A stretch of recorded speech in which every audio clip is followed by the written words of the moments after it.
If your child has been diagnosed with a schizophrenia-spectrum illness, psychosis, or psychotic depression, I want to help you understand what your child may be going through. Sometimes their behavior can be aggressive, frightening, or difficult to understand. But when you understand what may be happening inside their mind, you can respond with more patience, compassion, and confidence. Your son or daughter may have delusional thoughts, hear or see things that others don't, or experience an altered perception of reality. These thoughts feel completely real to them. Arguing with them about what is real may make them more agitated and difficult to handle. Your job is not to win an argument. Your job is to keep them safe, keep yourself safe, and help them stay connected with psychiatric treatment.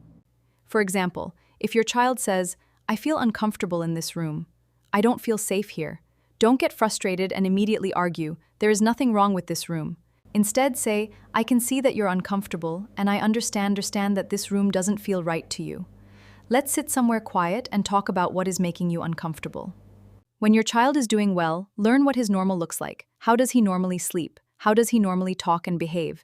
Because when you know his normal, you can recognize when something begins to change. Relapse may not begin with aggression. Sometimes it begins very quietly.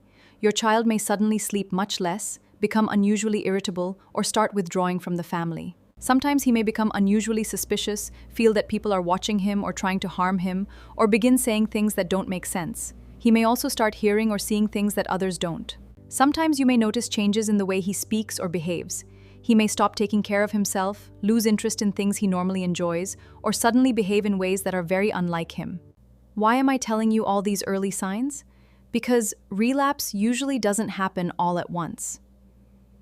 If you recognize these changes early, you have a chance to contact his psychiatrist and intervene before the situation becomes a major crisis. So please don't wait for aggression or a complete breakdown. Notice the change early. And please remember, medication refusal can sometimes be an early warning sign too. If your child suddenly refuses his medicine or insists that he doesn't need it, don't simply ignore it. Don't wait for the next crisis. Let his psychiatrist know early, because this change may be important. Parents often think, why should we call the psychiatrist? He will only prescribe another medicine.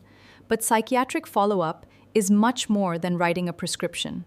The psychiatrist can assess whether these changes are early relapse, review medication response and adherence, and adjust the treatment plan before the crawled early. Don't wait until an emergency happens. If the same cycle keeps repeating, relapse, treatment, improvement, and relapse again, please don't start thinking that this is normal. Repeated relapse deserves serious attention. Parents, please don't turn every difficult moment into a battle with your child. Speak calmly, listen without arguing, and try to understand what he is experiencing. You can be loving and supportive while still maintaining healthy boundaries. And remember, you are parents, not psychiatrists. You don't have to solve this illness by yourselves. If you feel disappointed or frustrated with your psychiatrist, don't simply withdraw from treatment. Tell the psychiatrist what is not working for your family. Ask questions, share your concerns, and ask for a clear plan. Know what to do when early warning signs appear and what to do if a crisis happens. Dear parents, I know you are exhausted. Living with repeated crises can leave you frightened and helpless. Please don't blame yourselves for everything that happens. You are doing your best in an incredibly difficult situation. Your child is unable to understand your concern or your fear. He may not understand what you are trying to explain because of his illness, not because he doesn't care about you. Especially when you are trying to explain his illness, his medicine, or why treatment is important. Please remember, he is not doing this deliberately. His illness is affecting his ability to understand and respond to you. So please don't take his words or actions as a rejection of your love. Stay calm. There is always a reason to keep hoping, keep treating, and keep moving forward. Don't wait for the next attack now.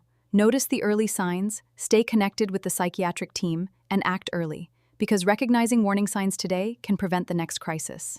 My dear parents, my prayers are with you. You are facing an incredibly difficult situation, and I want you to know how courageous you are. Please be gentle with yourself.